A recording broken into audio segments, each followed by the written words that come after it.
So this morning's trip to the post office, which was for the purpose of sending off my rent, which was late because I ran out of checks and I'm a terrible. Well, it's not late yet, but it will be by the time it gets there.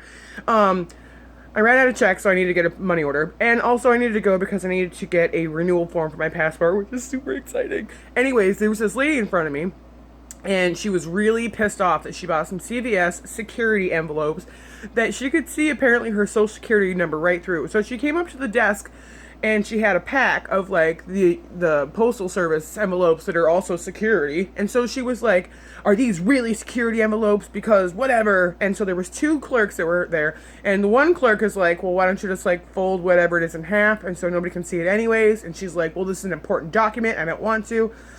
So I'm there, and I actually kept my mouth shut, which is quite a feat for me. But I was like, why doesn't this lady just put a freaking like white piece of paper that won't affect the weight of the postage, and it'll take care of all of our concerns, and everything will be fine, and you can get out of my way, and I can finish my day, for crying out loud. But no, instead she was like, well, have you ever opened it? Have you ever used these envelopes? I don't really want to buy it if they're not really secure envelopes. So like, she like stood there huffing and puffing and pretty much staring at them, waiting for an answer when they said, we're assuming they're better, which is, I don't have any idea, basically, in customer speak. But, you know, I can't open a package for you because that's not the way this works.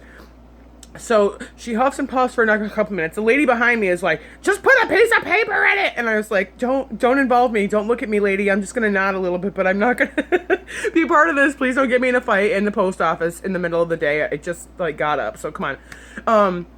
But seriously though, just a piece of paper, lady. So she's like standing there, she's huffing and puffing. She ends up buying the envelopes. They only cost less than $2. And she's like in line being an ass and like harassing these people that have nothing to do with it. They didn't make the envelopes. They only sell the product. They're clerks at the post office. That is it. Why don't people get about that? I don't make the prices on the menu. I don't determine the hours. I just work for my boss like we all do. How is that a difficult concept? So anyways, she finally moved out of my way. I was able to fill out my money order, put it in the slot, and leave before she was done doing whatever she was doing with that pack of envelopes that she desperately needed to harass people about. So that was my morning, or afternoon, whatever. That's my morning. Just wanted to share that with you. Now I gotta get ready for work, so talk to you guys soon.